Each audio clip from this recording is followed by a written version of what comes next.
আজকে খিচুড়ি রান্না হচ্ছে। খিচুড়ি, এই দেখো ডুবু ডুবু কুমড়ো, ডুবু ডুবু আলু, এতে ডাল দিয়ে দিয়েছি। আজকে খিচুড়ি রান্না হচ্ছে বর্ষায়। সোনাই খিচুড়ি খাবি আয়। আজকে আগস্ট মাসের 2 তারিখ, 2024 সাল, শুক্রবার।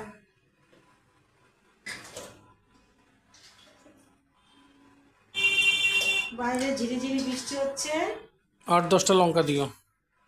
তাই আমরা আজকে ডিম ভেজে খিচুড়ি খাবো।